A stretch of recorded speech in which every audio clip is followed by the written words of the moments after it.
Role करो, role करो।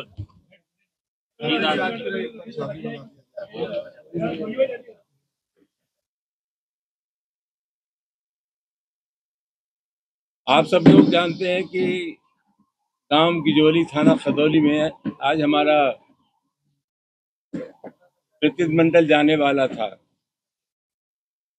और वहां दलितों पर अत्याचार हुआ। 3 मुकदमे पंजीकृत हुए, 285, 286 और एक मुकदमा 289 को पुलिस ने पंजीकृत कराया था। पुलिस की मौजूदगी में दलित समुदाय के लोग पीटे गए थे।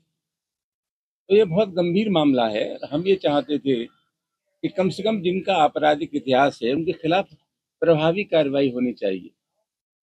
हमारा कहना यह है कि जो प्रभावी कार्रवाई होनी चाहिए थी वो प्रभावी कार्रवाई नहीं हुई। और सबसे बड़ा सुखद पक्ष ये है कि पुलिस की मौजूदगी में अवांछनीय तत्वों के इतने हौसले बुलंद हो जाएं कि कमजोर वर्गों के लोगों को पीटना शुरू कर दें, तो पुलिस का जो इकबाल है, पुलिस का जो खौफ है, वही खत्म हो जाएगा।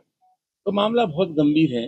और न सिर्फ आगरा का, पूरे उत्तर प्रदेश में ऐसा लगता है जैसे बाढ़ ही आ गई हो दलित अत्याचारों की। और हम ये मानते हैं कि जहाँ कहीं भी दलितों पर अत्याचार की घटनाएं हो रही हैं, उनमें शुरू में ही प्रभावी कार्रवाई कर दी जाती तो उन घटनाओं की पुनरावृत्ति नहीं होती। कुछ लोग ऐसा समझते हैं कि लखनऊ की सरकार हमारे मन की सरकार है, हमारे दिल की सरकार है, और उनके खिलाफ जो कठोर कार्रवाई होनी चाहिए, जो कठोर कार्रवाई का संदेश जाना चाहिए, कठोर कार्रवाई का संदेश कहीं से नहीं जा रहा है। मामला बहुत गंभीर है, दलितों का विश्वास टूट रहा है।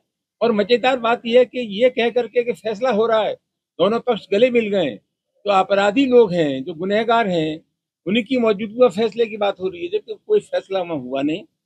न किसी ने ये लिख करके दिया कि हम कोई कार्रवाई चाहते। तो मामला बहुत गंभीर है। कल शाम से ही हमारे साथियों की धरपकड़ शुरू हो गई, उनको नजरबंद कर दिया गया। मैं धन्यवाद देता हूँ हमारे तो सांसद और विधायक और हमारे तमाम साथी हैं, डेलीगेशन यानी कैसे निकल करके आ गए।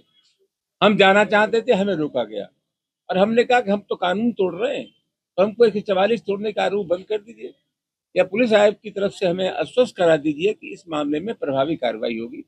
अभी हाल आगरा के पुलिस आयुक्त ने हमें संतुष्ट किया है, हमें आश्वस्त किया है कि जो लोग बचे हैं उनके खिलाफ कठोर कार्रवाई की जाएगी। सांसद जी, कल एक वीडियो सोशल मीडिया पे वायरल हुआ जिसमें दोनों पक्षों के लोग वीडियो हैं, एक पुलिस की तरफ से वीडियो है। दोनों पक्ष कह रहे हैं हमारा समझौता हो गया, एक वीडियो पुलिस की तरफ से जारी किया गया।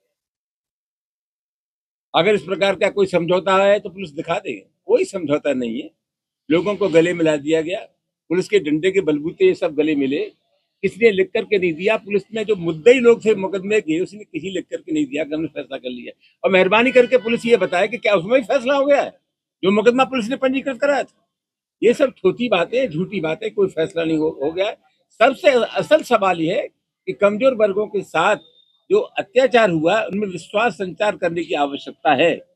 वो विश्वास की कहीं कमी है, उसको बहाल करना चाहिए पुलिस को। आप पे आरोप लगा है राजनीतिक, आप जातिगत राजनीति कर रहे हो लगातार इस तरह के मामलों को। पूरे 55 साल के राजनीतिक जीवन में एक बयान कोई ये दिखा दे कि रामजी लाल सुमन ने जातिगत बात की है, किसी की जातिगत भावना को ठेस पहुंचाई है, तो आज ही राज्यसभा की सदस्यता से त्यागपत्र और राजनीति का संन्यास लेने की मैं घोषणा करता हूँ। पुलिस दावा कर रही है कि इस मामले में 5-6 लोगों को गिरफ्तार करा, एक चौकी इंचार्ज को भी सस्पेंड करा, एक पक्ष की कोई कार्रवाई नहीं करी है, दोनों तरफ से। ऐसा है, पुलिस क्या कह रही है अलग सवाल है। पुलिस की कार्यप्रणाली को हम लोग जानते हैं। पुलिस की कार्यप्रणाली से पुलिस के काम करने का एक संदेश जाता है। आपराधिक प्रवृत्ति के लोगों के खिलाफ अगर कठोर कार्रवाई हो जाती तो लगातार ताबड़तोड़ ये 3 घटनाओं की पुनरावृत्ति नहीं हो सकती। क्या वजह मानते हैं क्यों मारपीट की गई, क्या वजह रही? पूरे उत्तर प्रदेश का मिजाज बदला हुआ है। कुछ लोग ये समझते हैं कि सरकार हमारे मन की सरकार है, दिल की सरकार है। पूरे उत्तर प्रदेश में दलितों पर अत्याचार हो रहे हैं। ये बहुत गंभीर मामला है और बात एक जगह की नहीं है। पूरे उत्तर प्रदेश में आप देखेंगे कोई दिन ऐसा नहीं है जिस दिन दलित अत्याचार की घटना उत्तर प्रदेश में नहीं होती। लगता है कि इस समय जो सरकार है वो सरकार उनके मन की सरकार है, दिल की सरकार है। मैं समझता हूँ आज पुलिस कमिश्नर ने हमें आश्वस्त किया है और हमें विश्वास है कि निश्चित रूप से प्रभावी कार्रवाई होगी।